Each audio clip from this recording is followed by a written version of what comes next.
my friends, they're Afghan Muslims. So I was thinking only New York, you could have a couple, an Afghan Muslim couple, bake you guava breads. Wow, that's awesome. That's really special. That's very special. I just wanted to say hi to them. They're also fasting during this month of Ramadan, so it must be harder to bake and fast. But it is for people such as them that are trying to keep the business running, that we offer prayers, and that we even came together and put this program together to find some peace, some answers to questions, and maybe just to give a new perspective to life, and that things will get better. What about you guys? How was your day today? I think it's great that, first of all, that you have a Muslim family that's watching us tonight. I think that's a great that they even shared that kindness with you. I just want to give God thanks for that. That's significant. But it's been good. And I like the fact that you highlight the fact that we're looking for peace, because, you know, kind of have that healing hope gem that I kind of like to share each night with us. I don't know if you want me to share it now. You want me to wait until Janine gives her take, or you want me to share it now? I don't know. Janine, let's hear from Janine, because we both want to hear that. The gems actually have been very helpful throughout this week. I've heard a lot of people are enjoying them. But Janine, tell us. I mean, I'm a little jealous of your gift and your neighbors who are so neighborly to share with you. That was very nice. I mean, there's nothing like being able to live peacefully with everyone around you, even during this time, because regardless of what everyone's going through, they were selfless enough to give something of themselves to you. And I think that's an awesome thing. Yeah, that's amazing. So a salute to them and to all of those people who are making things still happen, such as, you know, bakers, restaurant owners, and people who are grocery store employees who are making things happen and bringing food to our tables. But Rohan, hit us with that gem. Yeah, I'm ready to share the gem for tonight. And we want you to share this link right now with your friends and with your family. Just hit that share button, because something great is coming up tonight, a great word. While we're waiting for that, let's go through the gem right now. The gem comes to us from the book of John, chapter 14 and verse 27. Peace I leave with you. My peace I give to you.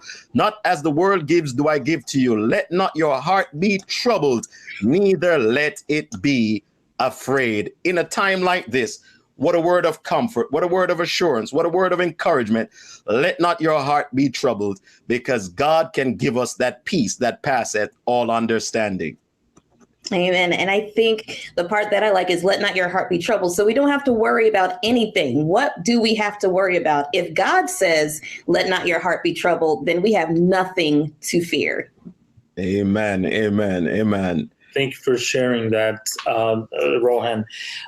Tonight, we have a special guest who is opening this program with a prayer. Every night, we take a few seconds to pray and to ask for God's blessing on this program, on the word, and the message that is being shared. So tonight, we have Chaplain Elizabeth Castle. Elizabeth is joining us from Lancaster, Massachusetts, and she's part of the Southern New England Conference of the Seventh-day Adventist Church. Welcome, Chaplain, and please lead us in prayer at this time.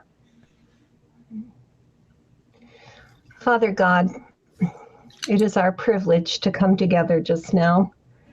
Thankful, Lord, that we can worship you for who you are. There is none like you. Almighty God, we just thank you and praise you for your blessings. You have called us to be your children, your people, to share your love with other people, and to tell the wonderful story of salvation. And we are not worthy of that calling, but your grace makes us worthy. And for that, we thank you. We thank you that we can meet together as we do just now. Technology is amazing. And yet we don't need technology to come to you, but you invite us every day to talk with you at any moment, to know that you are there and that you hear us. But thank you, Lord, that we can gather together at your throne, even just now.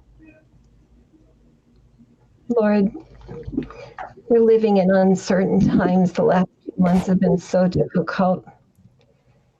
And so many have lost so much: health, family members, jobs. Lord, we praise you for the grace that you have provided for the people on the front lines that have done so much. And we ask, Lord, your comfort, your peace, your healing grace, your mercy, your love to be with all of them. Lord, we pray that you would just speak to our hearts just now. Let us seek your face. You've given us so much from your hand, but just now we seek your face. In this time out period, help us to see ourselves as you see us, to take hold of your grace and your mercy and become who you want us to be. Lord, speak through your servant this evening. Touch our hearts, bring us up higher, and walk us through. We praise you, Jesus. We thank you, and we ask all these blessings in your name. Amen. Amen. Amen. Thank you so much. Thank you so much, Chaplain. And it's good to have you with us tonight from the Southern New England Conference.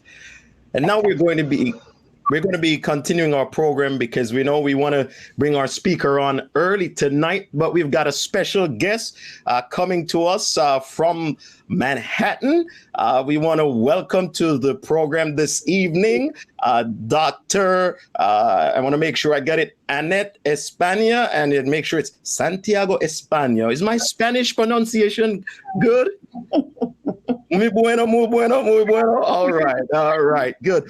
Welcome. All right, let's get to it. And I'm going to spend some time with you with a few questions. Thank you, Bleddy and Janine, as we go up with, all right, here we go. I have the privilege of asking you a couple of questions tonight, Doc. Thanks for joining us. And shout out to those who are in Manhattan, the Advent Hope Church, and thank you for coming and being with us tonight. So let's get to it. You're a psychologist, right?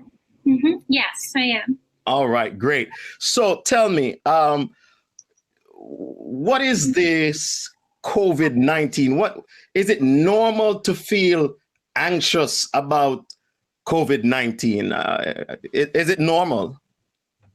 You know, that's a very good question, because I think a lot of people, especially during this time when they're feeling things that aren't considered normal for themselves, they wonder if what they're feeling is normal. And all of us are also, you know, we desire to know that we're not alone in our experience. But, you know, this pandemic is an experience that not many of us could have ever predicted would happen. You know, I've lived in the city for 13 years now, and compared to many other New Yorkers, not as long, but, you know, we New Yorkers are a resilient group. And so, but this has really shaken us up at the core. And especially when we consider ourselves to be resilient, you know, when we have an experience like this, it's tough. And so I know that most people that I've spoken to have lost a loved one, or they know of someone who's lost a loved one. And if an individual hasn't necessarily lost a loved one themselves, that all of us can relate to this idea of loss at this time, because all of us have been completely taken out of our routine. Some of us have lost jobs. We've have lost security in terms of finances. We've lost our social support system, whether it's our church community to some extent, not being able to worship together or coming together, getting together in the park, or just, you know, the normalcy of it all, that we've lost that. And so to experience that feeling of anxiety during this time is completely normal. Wow. So how do I deal with, how do I cope with my moments of anxiety? And does it cross, is there a cross between anxiety and fear? And how do I deal with that? Mm-hmm. You know, while it's normal to feel anxious during this pandemic, how we cope really depends on what it brings up for us. I know that for many of us, we have been keeping close track of the news, and for many of us, that's a good thing because it gives us a sense of control. We want to know what's happening, and we want to be able to predict how we can plan our futures. But there's so much that is also unpredictable and unsettling. To hear the number of losses going up every day on the news, it's a lot for us to take in, and our minds can only take so much. And so one way in which we can cope with the anxiety we experience is by perhaps limiting how much social media or how much we read the news, or just taking a break from that. Sometimes we have trouble sleeping and we're wondering why after being on the internet for some time. So we may want to just consider maybe spending the morning catching up on the news rather than right before bed. Something else to consider when we feel anxious is that our bodies speak to us when we're feeling anxious and filled up. So it's really important that if we are having trouble sleeping, or if we can't concentrate, or if we have very little patience with our children, or we're experiencing changes in terms of appetite, maybe we're eating more than usual or not eating as much, these are all signs of that our brains have that we're filled up. And so we should really be proactive in terms of taking care of our bodies and nurturing our bodies, being mindful of how we're feeding ourselves every day, being mindful of how much activity, and doing small things like taking an easy walk when there's sunshine out, or, making a connection with one of our church members, someone who has a really great recipe and you've been wanting to try it. Maybe now's the time to try it.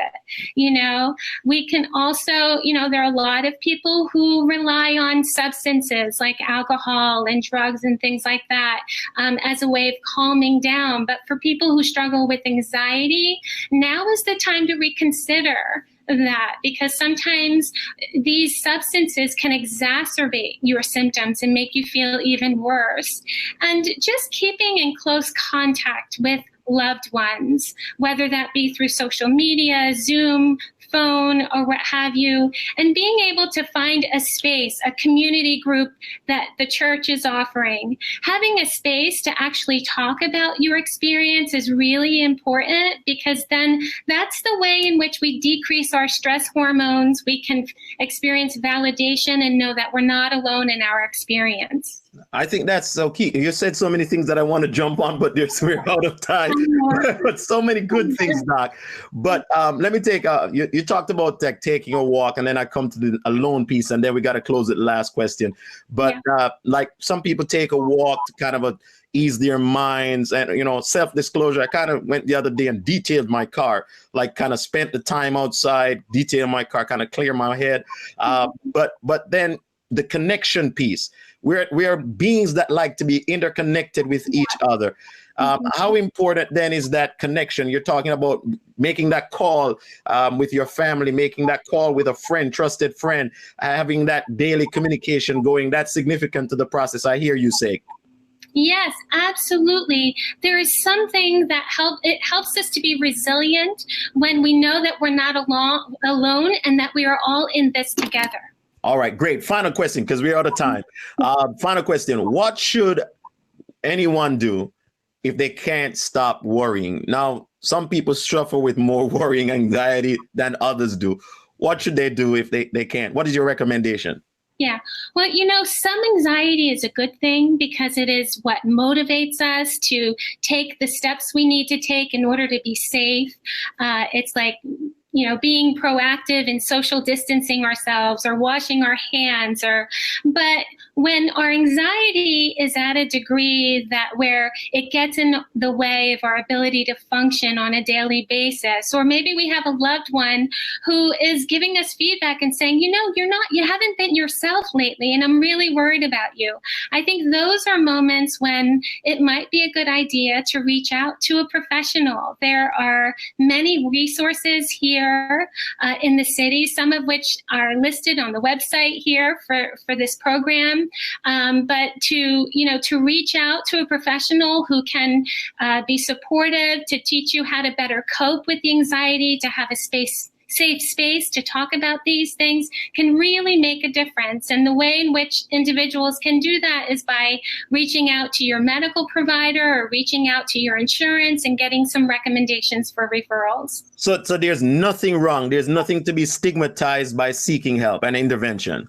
No, absolutely. It can be incredibly life-changing to have a space to talk about things that make you feel vulnerable. All right. Thank you so much, Dr. Santiago España. I like to try to practice the roll on my tongue, porque yo quiero aprendo español. It's a pleasure to be here. Thank you for having me. Thank you so much. Thank you so much for being with us. And Janine, you're going to take it away for us and tell us what's next and who's coming to bless our hearts even now. Thank you, Doc. Now we're going to be blessed with a song from Chaplain Simona Mills Pitcher.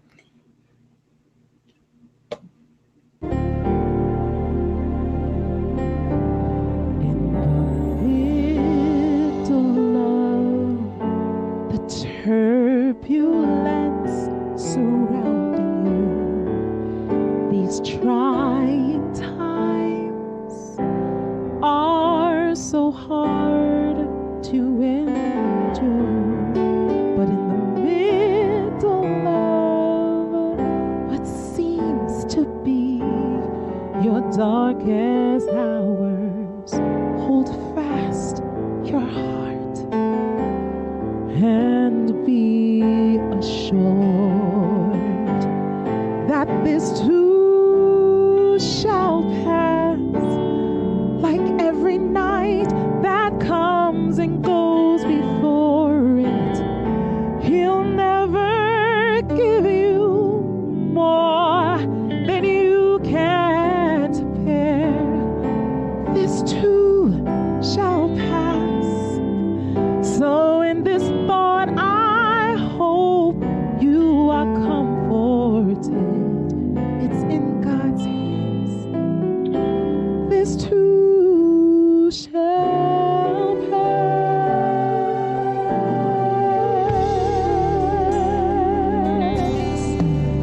Oh, the Father knows the tears you cry before they fall. He feels your pain, his heart and yours are one. The Father knows that sorrow's heavy chains are strong, but in his strength you will overcome.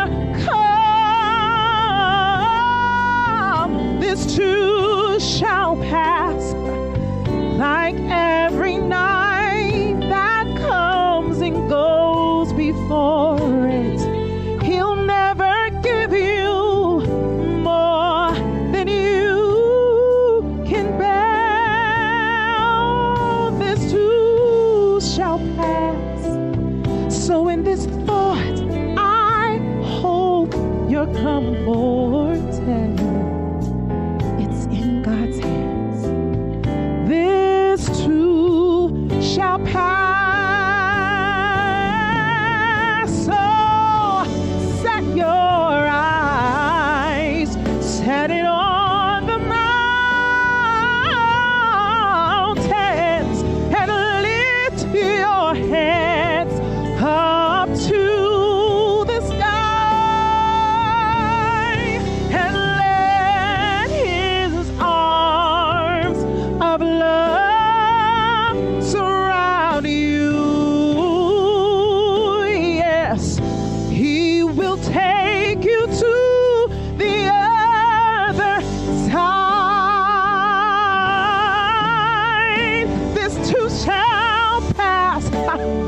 That was beautiful. Thank you, Simona. It was soothing and reassuring, wasn't it?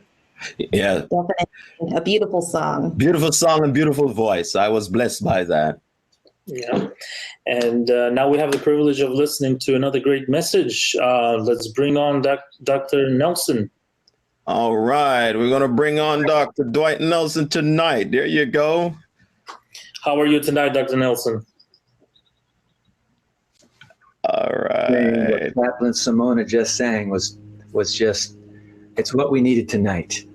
Beautiful, beautiful. You've been putting great music together, Pastor Roan. You have been putting it together every single night. What's up with that? Is that New York? Is this? We call it New York City.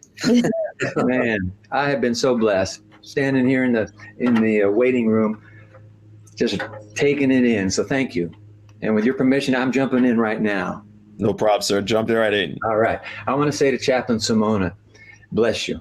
I scribbled these words down that you just sang. This too shall pass, like every night that comes and goes before it.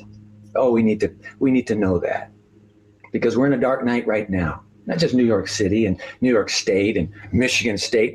And here we are connected instantly, electronically. But the whole planet is shut down in a dark night. But the healing hope that we're focusing on is reminding us this too shall pass. This night is not forever. It's a crazy year, 2020. Who would have thought it? In fact, this morning, our soft water man came. He needed to change our water softener tank, exchange it. So he comes in and we're chatting. And he's grousing about the weather, and I'm telling you, we've had bad weather. In fact, you heard it in I think it's the national news. Midland, Michigan, the dam broke and they're 9 feet underwater. That little town, that's not near here, but in central Michigan. So it's just been too much water. And then he's talking about the pandemic. It's locked down some of the businesses, his customers, some of the restaurants that are his customers. And finally he says, what is up with this year? And then he says this line, we must have done something wrong. It's easy to come to that conclusion. I know we all think that, but just a few nights ago that we reminded ourselves, this pandemic is not God punishing the human race. Are you kidding? An enemy has done this. We have to keep reminding ourselves, this is not an act of God. The insurance companies call all kinds of stuff the acts of God, but this is not an act of God. An enemy has done this. And the virus is killing us. Not with the mind-boggling numbers that they were panicking us with at the beginning. Now, we've seen those numbers drop, but still, inch by inch, dollar by dollar, life as we've known it is just changing. We're afraid that we're going to wake up from this nightmare and find it all gone. Is Jesus coming soon? People ask me that, and they ask me that because I'm an Adventist preacher, and Adventists are people who believe Jesus is coming soon. Only they don't always just say, is Jesus coming soon? They'll ask the question, can you get there from here? And what they mean, and I understand the lingo, what they mean is, I grew up as a kid in the church, and I had people telling me Jesus is coming soon, and now I'm a young adult, or I'm an adult, or I'm a senior citizen, and I'm wondering, all that stuff I learned, can you get there in a few simple steps from this pandemic? Well, I'm not sure about that word simple. I don't think anything's simple anymore. But can you get from this pandemic to the return of the Lord Jesus Christ? It's a good question. I want to suggest to you that, in fact, the answer is yes. And I'm going to share with you right now two scenarios. You're not going to believe this, but during this lockdown time, I've been working my way through the tail end of the New Testament. So I got to Revelation, a week or two ago. All right. Yesterday and today, I'm in Revelation 13. I want to take you. I wasn't planning to preach on this passage tonight. And I'm not going to preach on the passage, just one line of it. Because there are two scenarios. One is rather subtle. The other is very dramatic. Put them together, healing hope. That's what I believe. Okay, so I'm grabbing my Bible now. You got a Bible somewhere in that space where you are occupying? Grab a Bible. If you got one nearby. Don't have a Bible? Well, you do have that device, and every phone, even the phones of atheists, have a Bible app on it. So pull up that Bible app if that's what you've got. I'm going to Revelation chapter 13. Some people say this is a spooky chapter. No, I'm going to show you something. Revelation chapter 13, just one line, verse 11. All right? Revelation 13, verse 11. Then I saw a second beast. Okay, so this is John. This is John Boy, who now is an old man, incarcerated on the Isle of Patmos, right? He's giving a series of visions that depict the sweep of time from his moment to the return of Christ. And when this too shall pass, when the last night is gone in the beauty of heaven, all right? So that's the book of Revelation. Then I saw a second beast. The first beast has already appeared, came out of the sea, but watch this one. Then I saw a second beast coming out of the earth. Now I'm gonna hit the pause button right there, because you need to know, let's remind ourselves that this beast coming out of the earth, and by the way, beasts in Bible prophecy represent powers or nations or kingdoms, all right? So this power, this nation, whatever, coming out of the earth, that's actually good news. Because in the apocalypse, the earth is a friend of the friends of God. Yeah, there's a symbol in the previous chapter, chapter 12, of a woman. And the woman represents the community of faith. And the earth helps her after the time of Calvary. So it's a symbol of the church post-Calvary. After that time, the earth just embraces her as she's about to be destroyed by the dragon. Now, you know who the dragon is. We all know that. The dragon is the devil, the serpent. We call him Satan today. He's the enemy. Let's just call him the enemy. He always has been the enemy of the human race. So the earth is a friend of God's friends. So there's something about this beast that sounds friendly. And then I saw a second beast coming out of the earth. It had two horns, like a lamb. Ooh, now hit the pause button right there. Like a lamb. Well, the lamb is the hero of this book, the Apocalypse. The lamb is the numero uno star of Revelation. It's the Lamb of God, of course. We know who the lamb is. It's an apocalyptic symbol of the Lamb of God who takes away the sin of the world. It's the Lord Jesus who conquers, as we learned the other night, who conquers the enemy at Calvary. Yeah. So he's the Lamb. So this friendly power that comes out of the earth, and the earth can represent just kind of this desolate wilderness. Because waters were the other beasts. Waters represent people, the thoroughfares of the human race, the high concentrate humanity. It's the opposite place where this power comes. It comes from where it's wilderness, just relatively few populating that wilderness. Now, this beast has two little horns. You know, lambs have these little bumps on the head. So this beast behaves in a friendly way to the Lamb, to Christ, to the values, the moral values of Christianity. Oh, wow.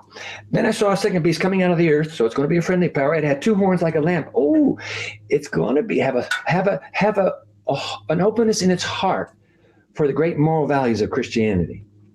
Two horns like a lamb, but, last line, it spoke like a dragon. Oh man, this beast that starts out friendly ends up talking like a dragon. Who's a dragon? We already reminded ourselves. So it starts with the values of Christ and ends up with the values of the enemy. Something happens. Starts strong, ends up tragic.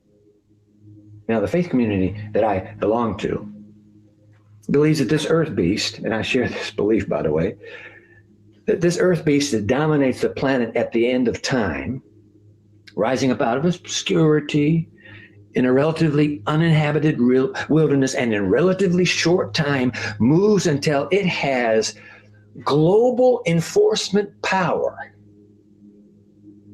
The faith community that I grew up in, and I share this conviction, this prophetic symbol is of the land that I love and I call my home, the United States of America. Yeah. And on the basis of this identification, I got to tell you, I'm deeply concerned for America tonight. Let me just talk to you. Now the ink is hardly dry here, so I have to keep this up close so I can see it. But I need to say some. I'm going to get to a couple illustrations, but I need to just say a few sentences. Just bear with me. Keep listening. I don't believe America was ever intended to be a religious power or a Christian nation. All right. Now don't misunderstand that.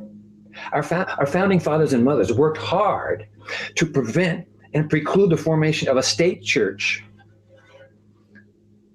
or a church that rules the state. Either way, they said, no. They had that where they came from. Most of them came in the beginning. There were already people here. But these that came as immigrants, they were from Europe, right? They wanted to get away from that. They don't want a state church. They don't want a church that rules the state. Our founding fathers embraced those values. And so the Declaration of Independence, the Constitution of the United States, neither one is a religious document, but both of those documents preserve the moral values and liberties of a society in which the kingdom of God might flourish, as it has. They don't make us into a Christian nation. Anybody who tells you that is revising history. They're reading back into history what they wish were true, that America is a Christian nation and a Christian government. It is not. It values along the way. It has valued those Christian morality standards. But worship takes place in this land, not by fiat of government, but by freedom of choice. So you want to worship, you may worship. You don't want to worship, you don't have to worship. But that's the beauty of America. It is a land where all can feel welcome. It's a melting pot for the planet. But it was designed from the beginning to be this bastion of liberties, where tolerance is a value. And it's the tolerance of diversity. Diversity of what? Well, diversity of belief, diversity of opinion, diversity of ethnicity, diversity of socioeconomic status, diversity of language, diversity. But it's a land that preserves that freedom and guards and cherishes that liberty. It's a garden where some of these traits that we just talked about, and the psychologist did a great job. She's talking about our healthcare workers, of course. And the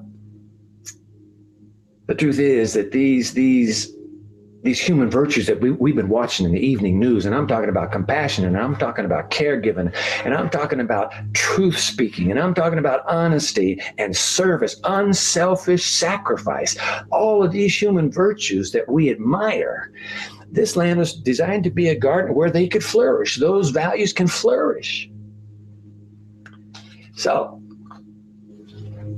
we're not a Christian nation. Our government is not required to uphold Christianity, but we're a nation, I believe, raised up by God to flourish with the values of freedom and liberty that the world cherishes. Here's the deal. All of these great human virtues have come to the surface, but my concern is post-pandemic, because there will be a post-pandemic. I don't know how long it's going to last, but there will be one.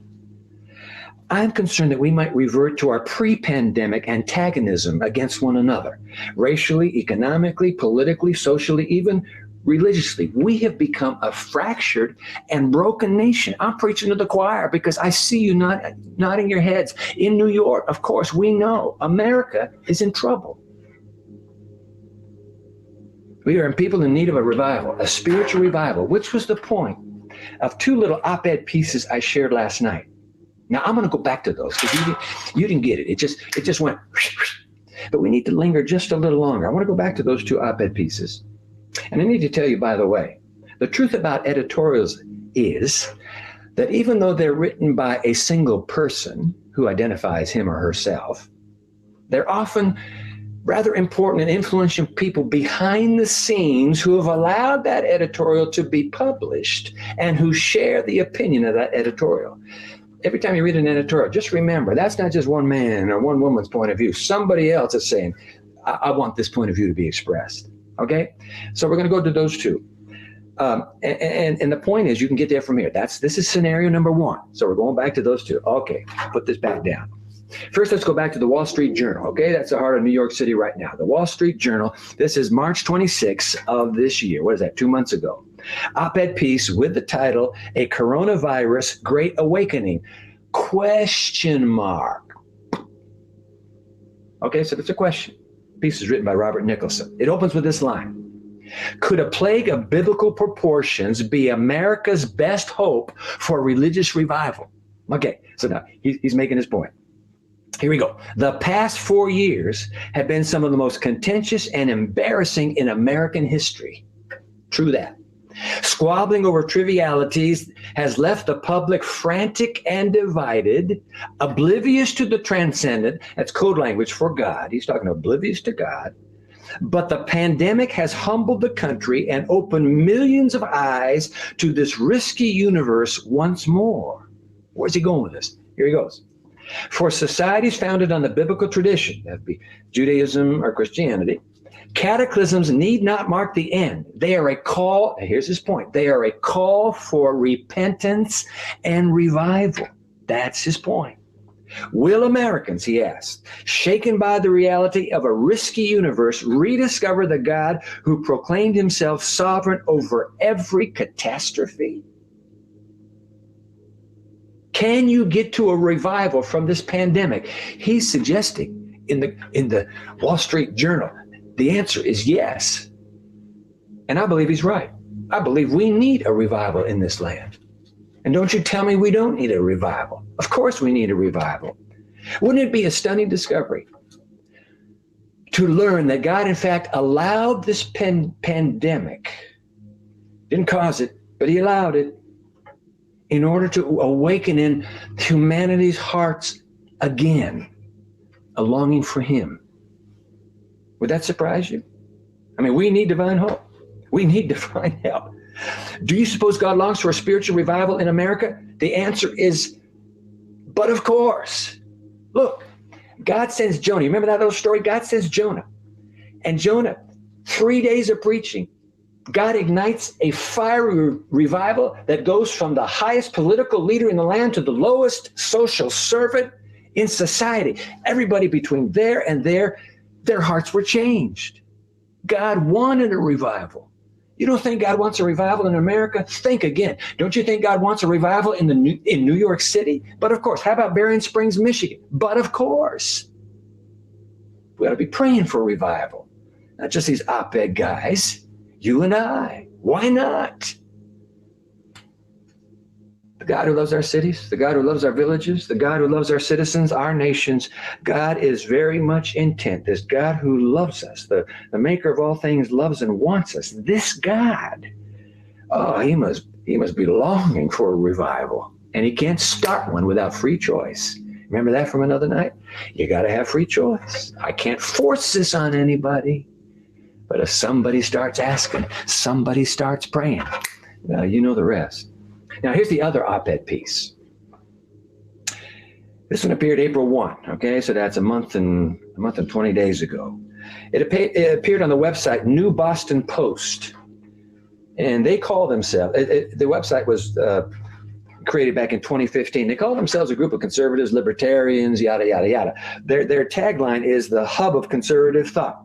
So a Joseph Tortelli writes a piece called If History Rhymes. Now, last night I quoted from that. I'm going to just pull a few lines back because it went by too fast. You didn't catch it. I want you to listen carefully now. And by the way, this op-ed piece gives me more pause than the one we just read. And you'll see why. Okay, here we go. Within weeks, so this is Tortelli writing, the coronavirus shutdown will draw to its inevitable conclusion. We all hope. Life will settle into a new normal. In the long run, very likely our lives will change modestly. At least one societal change resulting from the quarantine could do wonders to reinvigorate our national sense of family, faith, and community. Let's give, this is his proposal, let's give serious thought to reinstating at least some of the time-honored Sunday closure laws. Sort of a 1 day per week modified stay-at-home request.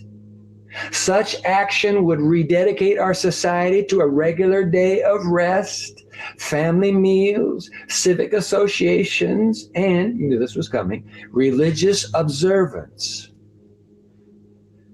Listen, laws that even tangentially enforce religious observance, you want laws like that in the land again? I know it started out in the Northeast, the Salem witch trials and all the rest. I know. You want that again?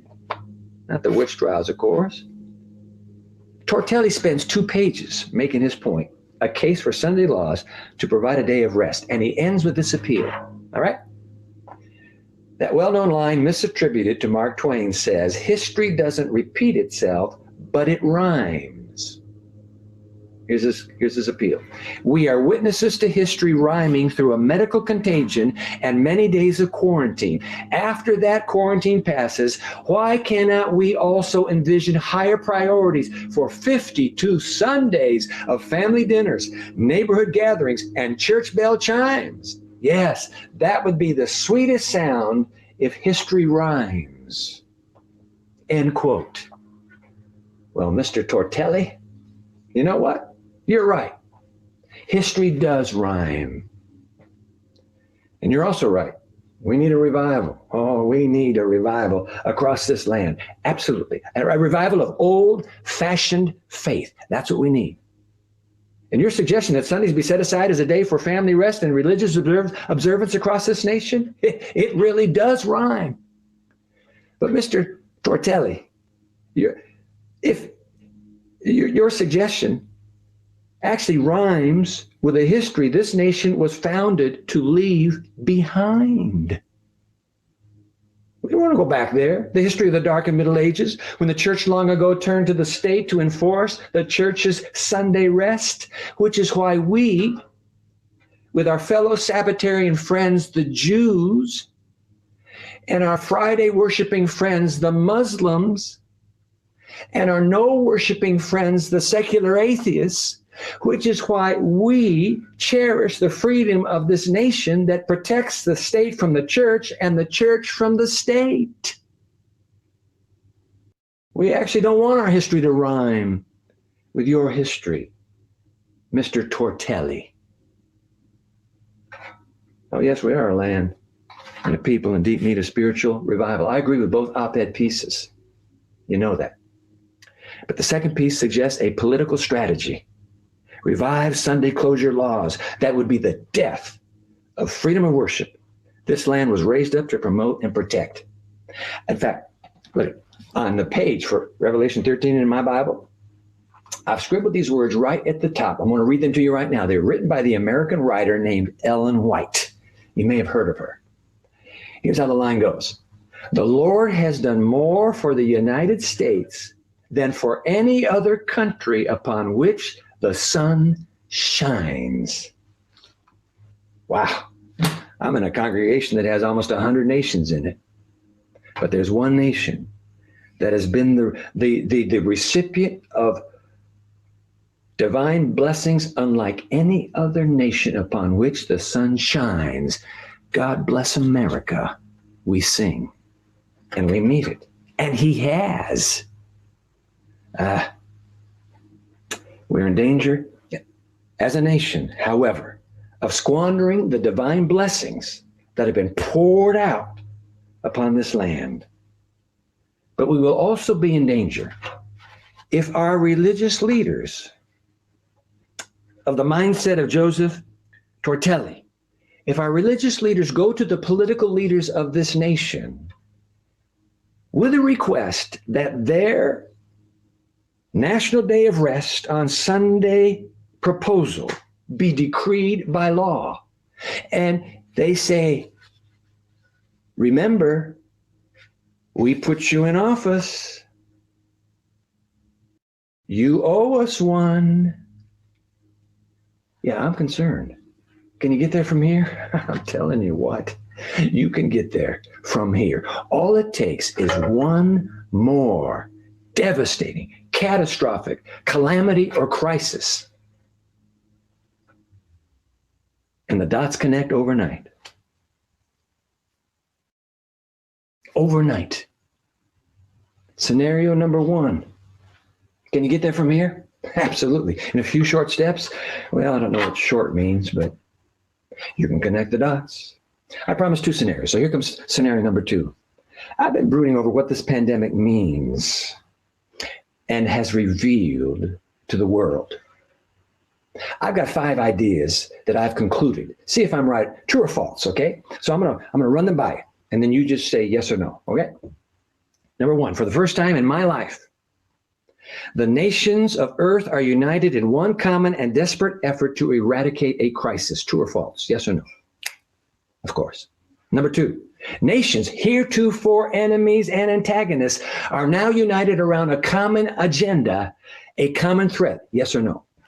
Of course. Number 3, mutual suffering has joined very strange bedfellows like the United States and Iran. I guess you're right. Number 4, 200 plus languages and peoples were united in a matter of days around this planet for the elimination of a common foe and a shared perceived danger. True or false? But of course. Okay, number 5. A foe, by the way, some people are choosing to identify as a people, intentionally choosing to call the coronavirus COVID-19 the Chinese virus. You've heard a lot of people doing that. You say, oh, but Dwight, we always do that. I mean, we called it the Mexican virus. We called it the Spanish flu. It's our way of identifying the source. Yeah, that was 100 years ago. We don't quite do that anymore, do we? So why do it? I had an Asian student here at Andrews University in my office just days. Neither of us knew that the whole nation was going to shut down in a matter of days. And all the students were gone. So he's in my office and we're talking. And you know what he said to me? He said, it feels like, to us Asians, it feels like they are all blaming all of us, meaning Asians. Yeah, you think about that. Maybe we can be honest with each other. In a time of trouble, and I purposely chose that phrase because some of you would immediately identify with it, and it would keep me from having to explain it at all. In a time of trouble, it has always been easy. Think about this. Easy to pick on a minority to blame for your crisis and troubles. Blame somebody. During this lockdown, a friend, God bless him, gave me a book. It's titled Strange Glory. It's written by Charles Marsh. It's a fascinating read on the life of Dietrich Bonhoeffer. Now, let me just say 2 words about Bonhoeffer. Bonhoeffer became alarmed when a new leader arose in Germany and began to isolate a particular people and began to focus on them as the cause of the majority's problems. And Dietrich Bonhoeffer, who was executed by direct order of that elected leader named Adolf Hitler, Dietrich Bonhoeffer spends the rest of his short life in a fervent resistance to this notion that you can isolate this Jewish populace and declare them the cause of our troubles. Cost him his life. I repeat, in a time of trouble, it's easy to blame a minority. Just ask the Jews that were living in Germany during Adolf Hitler's time. Once a group becomes stigmatized, as in the case of Asians, subliminally connected with responsibility for causing this calamity or that calamity, once the connection is made, it is not difficult, as Hitler has showed us, to castigate and isolate an identified group that could easily become the pariah of society. Are you following any of this? Or am I just kind of bouncing words off of the wall? Once society says they're the problem, boom, boom, boom, boom, boom, the efforts move in to move on whoever's identified as a problem. It may be a coronavirus pandemic right now, but I tell you what, this dangerous strategy of identifying a minority to take the blame for the majority is as old as history. In fact, it's in the Bible. Caiaphas, the great high priest of Jerusalem. You remember when he stood before the Sanhedrin court? Caiaphas said these words, John 11, verse 50. It is better for you that one man die for the people than that the whole nation perish. Get rid of him. Well, I suppose that in a time of national calamity, that very appeal, get rid of the troublemakers, the minority, for the sake of the majority, could be presented before a hastily assembled Supreme Court one morning. Your Honors, we got to do it. Can you get that from here? Let me just tell you that Revelation 13 describes a minority that will be isolated for their convictions. They will be segregated because of their conviction to stay by this book no matter what the cost. First, there will be economic boycotts, and I'm going to tell you those won't work. And this book is clear. And when the economic boycotts do not work, then comes a decision for mass extermination. Yep. Could it happen in America?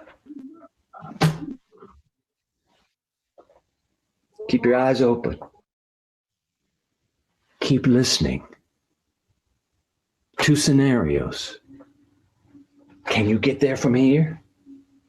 Listen, I'm not trying to scare anybody, but there are a whole lot of us snoozing right about now. This pandemic has been a wake-up call, but now that it's drifting off, we're thinking the temptation is going to be to go back to life and living as usual. That'll be the death of you. You can't go back. We cannot go back. Not in New York City, not in Berrien Springs, not nowhere. Something's afoot. I hear the tread of an approaching God. We've been told. We've been warned. Can you get there from here? Yep, absolutely. Shall we be afraid? Nope, absolutely. Don't be afraid. I want to tell you something. The most beautiful promise in the apocalypse is found in red letter words in my Bible. Jesus is speaking them, and he's speaking them to the last church on earth. It's called Laodicea. It's his friends that are standing for him at the end of Christian history. And his words are so familiar that you know them and you can repeat them by memory, many of you. So I'm not even going to look it up. Revelation chapter 3, verse 20. Jesus says, behold, I stand at the door and I knock. If anyone hears my voice, let her open the door. Let him open the door. Let them open the door. I will come into you. I will eat with you. You will eat with me. It's the picture of intimacy, of friendship. We'll eat together. Should we be afraid when this Jesus is saying, I'm at the door, let me in? We'll go through this together. 51 times in the Bible, the words are spoken or written. Do not be afraid. Do not fear. Fear not. 51 times. God reminding us, you don't have to be afraid. Not of this pandemic, not of what's ahead. With this pandemic, don't be afraid. I stand at the door and knock. Open the door. We'll go together.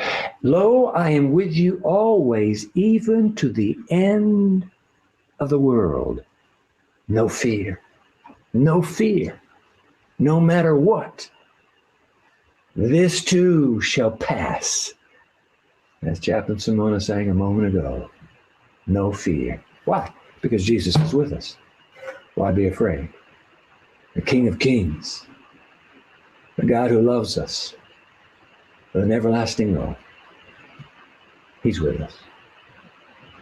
You got to open the door, though. And that's my appeal to you. In fact, I'm going to make an appeal right now using that text number that they've given us. We'll put it on the screen for you right now.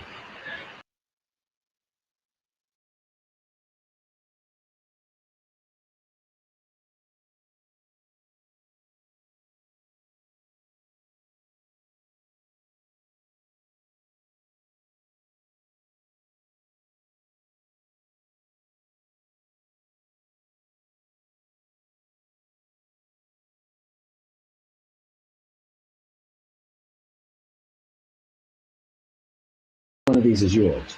Next step number 1, just text the word Jesus, because that means I choose to accept Jesus as my personal Savior for the first time. I've never done this before, but I'm going to do it right now. I just text in the name Jesus. They'll know what that means if you text the word Jesus. Next step number 2, I need to return to a fervent friendship with Jesus. I was a friend of his once upon a time. I have just gotten totally caught up in my life, and I've left him outside the door. I want to open the door. I want Jesus to come back into my life. So you would text the word return. I want to return to my friendship with Jesus. First word is the word Jesus for the first time. Second word, the word return. I want to return. And here's the third word, baptism. For some reason, you've never been baptized. I don't know why. It doesn't matter to me. Why not follow Jesus? That's the ultimate following, when you follow Jesus' example and you're baptized into him. You're not baptized into a church. You're baptized into the Savior. So if you just put the word baptism, we'll be back to you. It'll come right to you through the text, from the device that you text from. Why not? You get a prayer request? Yeah, put prayer. Just put prayer down. You might just put a word or two about that prayer request. You text it in. You want to study the Bible? Man, this was something tonight. Man, I need to familiarize myself with that book. You just put, what's the word? You just put Bible. Yeah, that's for Bible studies. Just like that. We'll be back in touch with you electronically. You don't have to worry about anything. But why not make a decision? We can't come out of this pandemic namby-pamby, life as usual. We cannot. We must throw wide the door and let Jesus have full occupancy of this heart, of this house, of this life. Let me pray with you. Oh, Jesus. We can get there from here. It's as clear as the noses on our faces. We can get there from here. Either scenario, maybe it's going to be both. I don't know.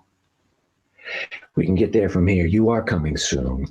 Healing hope is the assurance that this night will not last forever. This too shall pass. But dear Jesus, you're knocking at the door. You're knocking right now in a man's mind. You're knocking right now in a woman's heart. You're knocking in a young adult's life right now, in a teenager's soul. You're knocking right now. They hear you knocking. Jesus, give her the courage just to go to that text number. Dash that line. Just dash the word that fits, and start a brand new chapter for all of us, beginning right now.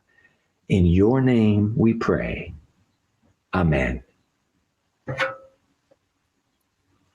That was a powerful and sobering message tonight. Thank you very much, Dr. Nelson. I have to apologize for something, though. What a fiasco.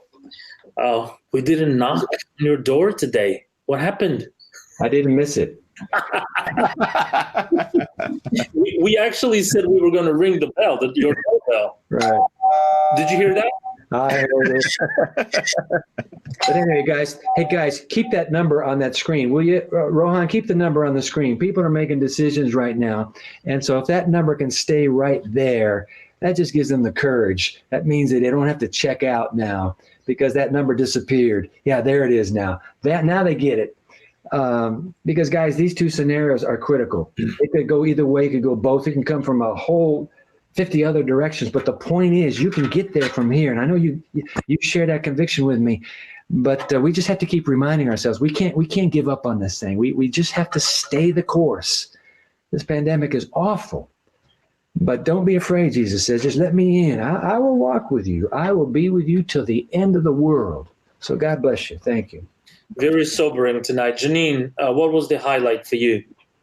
The highlight for me is when Pastor Nelson, when you said, in a time of trouble, it's easy to blame a minority. And what made me think about that is that it's sobering to think that because we believe in Jesus and we accept him as our savior, that we will be that minority that people will be looking at, that will be searching for, that will be questioning. But there's, again, with the Bible Gym today, we have no need to fear. We have no need for our hearts to be troubled. With that. But even though we're the minority, and Jesus himself was the minority as well in his time, we have no need to fear. So thank you for that message and that word. Praise God. It's always about the narrow road. And again, we prompt you to make a decision tonight. You see the number on the screen, the 516 number. You can also go online on nyhealinghope.org. You can connect further there through filling out the form and also through our chat. Is that also what's coming up next, Rohan? Yes, sir. So the conversation continues right after this with our breakout session with our in Zoom, and we're going to give you that promo right now. It's that interactive time again where we can meet each other, maybe even make a new friend here at the Afterglow. We're going to be going into group discussions where we're going to be dialoguing about the message that you heard today. Talking in breakout groups as well as one big group. We also have our special guest, Annette, who's going to be joining us to answer questions that you may have. So join us for the Afterglow. All right, great. And then Janine, I know we've been showing some appreciation. We had Dr. Annette Santiago Espana today. She is also a frontline worker, and we thought about expressing appreciation. You want to take it from there? Sure. We are very aware that our essential workers are doing more than just their average job. And from our Atlantic Union Executive Secretary, Pastor Pierre Ameler, he has a special message for all of our essential workers this evening. Hello, I'm Dr. Ameler, the Executive Secretary of the Atlantic Union Conference of the Seventh-day Adventist Church. Today, I want to say thank you to a special group in the fight against COVID-19. The frontline medical professionals and all essential workers who risk their lives every single day to care for and save those who are infected by this virus. The ER worker, urgent care clinic workers, nursing home workers, hospital workers, and home care professionals, to you all, I say thank you. To the physicians, therapists, and others who risk their own lives in order to make us breathe better, I say thank you. Every day, you leave your own family to go to work to save other people's lives. I say thank you. I ask others to join me in encouraging, supporting, and thanking this special group. When you see one of them around, please tell them thank you. Thank you for caring and for your service. Thank you. May God bless you, protect you, and keep you safe. Thank you. Thank you so much, Pastor Ameler. We all want our essential workers to know that you are not forgotten, you are prayed for, you are in our prayers daily, and we just want you to stay safe, healthy, but we appreciate you so, so much. And they're part of the healing process, experiencing healing and hope during this season. And so we want to thank you so much for joining us for tonight's program. What's going to be your focus for tomorrow night, Letty? Tomorrow night, we are going to talk about the good news for the Black Swan. All right.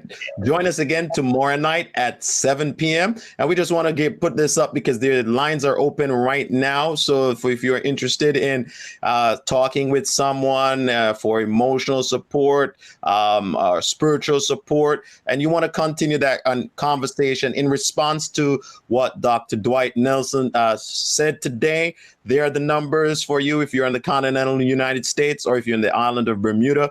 There are the numbers right there. Pick up the phone. Somebody's standing by to hear you and to speak with you and to pray with you. God bless you. Have a great night and see you tomorrow night at 7.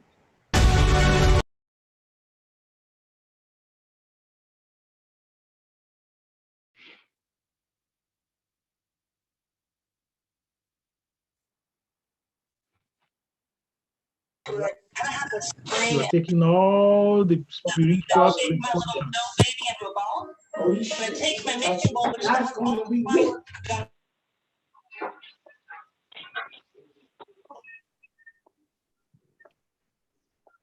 Leka nyanya loriel.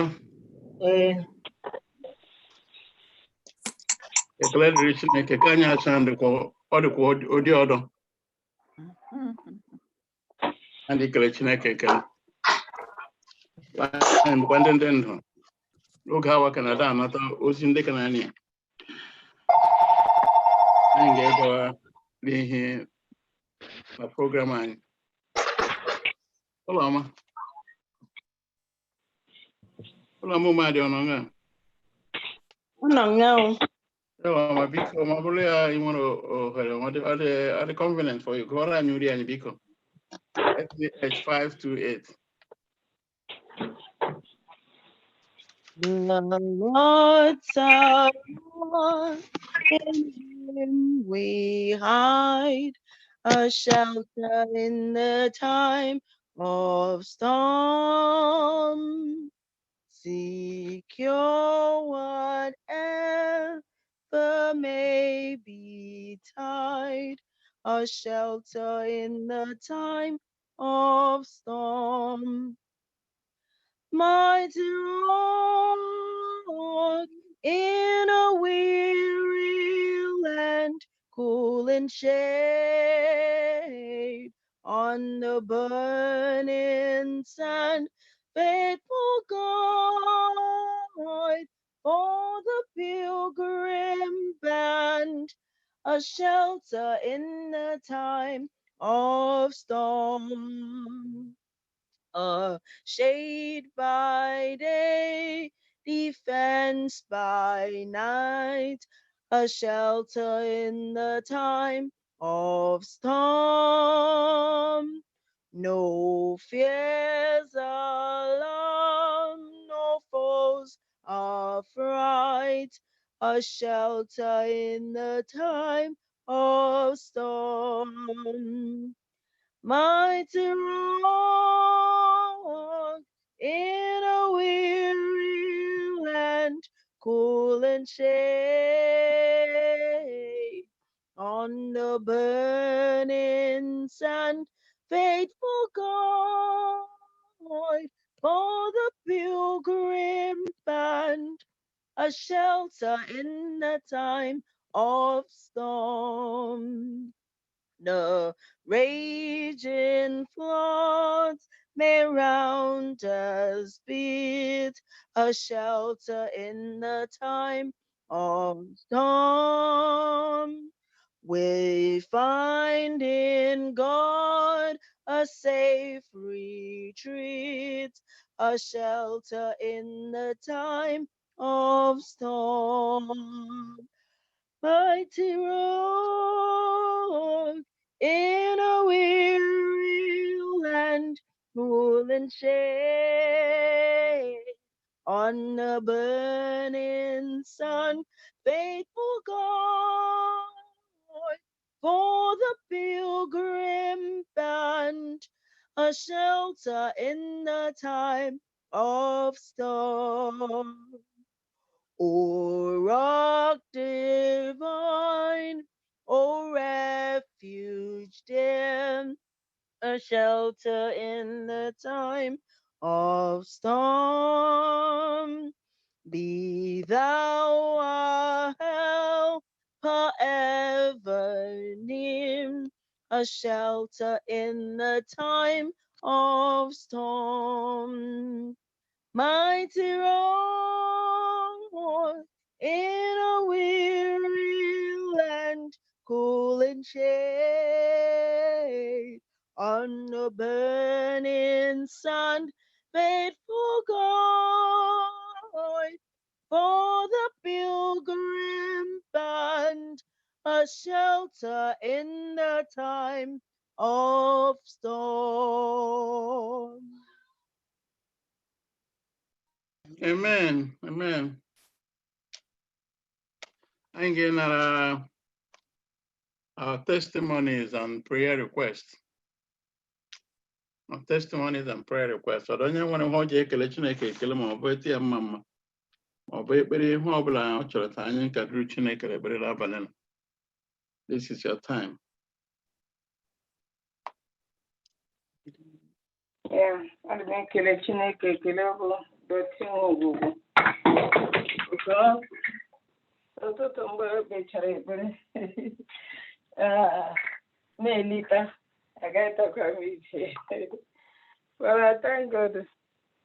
Columbia, Banka or I go. Look, I get my lad and then love and I want to tell. So I told the devil he's a liar because a lot of my gate hip hole of lava.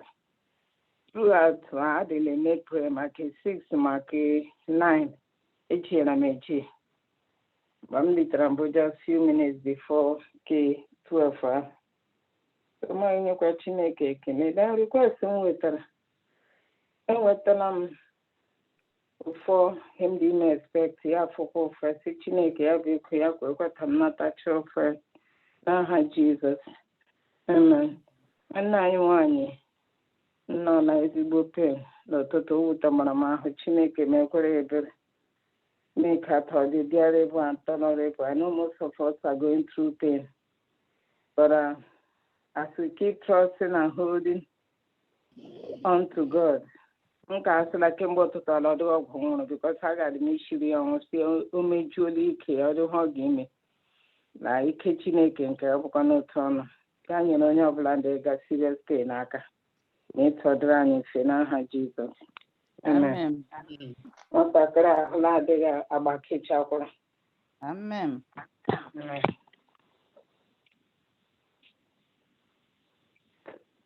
Abu Vita lele koka. Okay. Oh, thank God. Good. Elisha Jelen.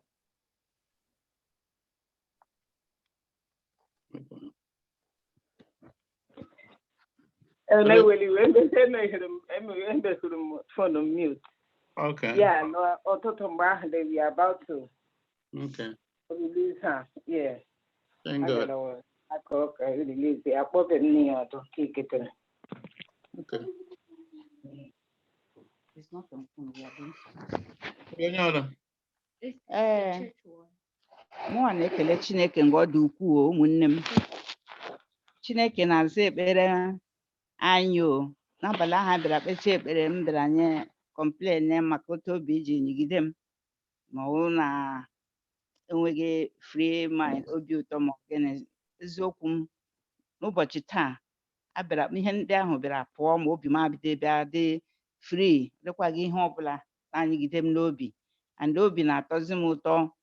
So eziokwu moto Chineke na-eji aza ekpere anyị ebe a ọ na-atụ m n'anya. Ekele dịrị Chineke, nweghị ihe ọzọ m ga-asị n'otuto na nsọpụrụ dịrị ya na ọlụ ọ malitere n'ime m ya biko lụwa ya gawa n'iru.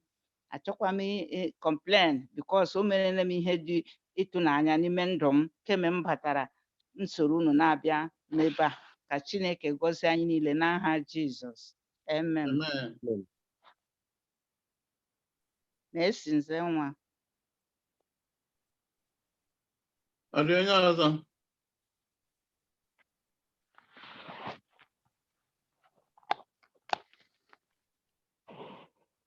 Ọ dị onye ọzọ nwere Thanksgiving ma ọ bụ ekpere prayer request?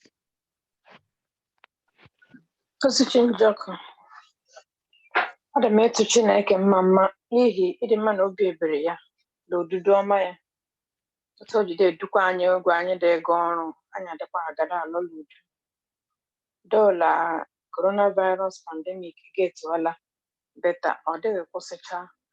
So we will continue to lift up the frontline workers. Si Chineke biko